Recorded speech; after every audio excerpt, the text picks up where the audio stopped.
नमस्कार साथियों, आप सभी का मेरे चैनल में बहुत बहुत स्वागत है। अभी हमें हाल ही में एक नया टर्म पता चला है, NILP, यानी कि न्यू इंडिया लिटरेसी प्रोग्राम, नव भारत साक्षरता कार्यक्रम। आखिर ये है क्या और इसमें हमें करना क्या है, चलिए समझते हैं। भारत सरकार द्वारा सभी के लिए शिक्षा, जिसे पहले प्रौढ़ शिक्षा के नाम से जाना जाता रहा है, उस पर एक नई केंद्रीय प्रायोजित योजना तैयार की गई है, जिसका नाम दिया गया है NILP, यानी कि न्यू इंडिया लिटरेसी प्रोग्राम। नई शिक्षा नीति NEP 2020 की सिफारिशों के अनुरूप वित्तीय वर्ष 2022-23 से वित्तीय वर्ष 2026-27 तक इसका कार्यान्वयन होना है। और यह योजना जो भी 15 वर्ष से अधिक के लोग हैं, यानी कि जिनकी भी आयु 15 वर्ष या उससे अधिक है, उन पर ये योजना लागू की जाएगी। इस योजना के 5 घटक हैं: बुनियादी साक्षरता और संख्या ज्ञान, दूसरा महत्वपूर्ण जीवन कौशल, जिसमें वित्तीय साक्षरता, डिजिटल साक्षरता, कानूनी साक्षरता, स्वास्थ्य देखभाल, बाल देखभाल, शिक्षा, परिवार कल्याण आदि इसमें शामिल किए गए हैं। तीसरा है बुनियादी शिक्षा, इसमें प्रारंभिक शिक्षा में कक्षा 3 से 5, मिडिल में 6 से 8 और माध्यमिक स्तर पर 9 से 12 तक के छात्र शामिल हैं। चौथा है व्यावसायिक कौशल, कौशल विकास स्थानीय रोजगार प्राप्त करने के लिए जो नव साक्षर हैं उनके लिए निरंतर अधिगम प्रक्रिया का ये एक हिस्सा होगा।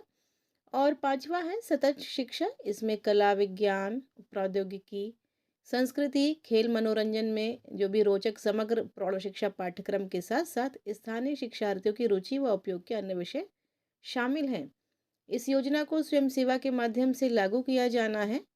शिक्षार्थियों को NCERT में दीक्षा प्लेटफॉर्म के माध्यम से ऑनलाइन मोड में स्थानीय भाषाओं में सामग्री को एक्सेस करने के लिए प्रोत्साहित करके इसका क्रियान्वयन किया जाएगा। आपको यदि याद हो तो पहले सरकार द्वारा एक योजना चलाई जाती थी, प्रौढ़ शिक्षा या वयस्क शिक्षा, और उसमें जो भी प्रौढ़ व्यक्ति हुआ करते थे, यदि वो निरक्षर हुआ करते थे तो उनको शिक्षा दी जाती थी।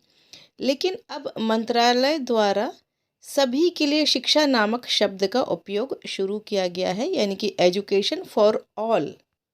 अब वयस्क शिक्षा यानी कि अडल्ट एजुकेशन के स्थान पर नई शब्दावली एजुकेशन फॉर ऑल यानी कि सभी के लिए शिक्षा का उपयोग किया जाएगा। और इसके पीछे उन्होंने अपना एक तर्क भी दिया है।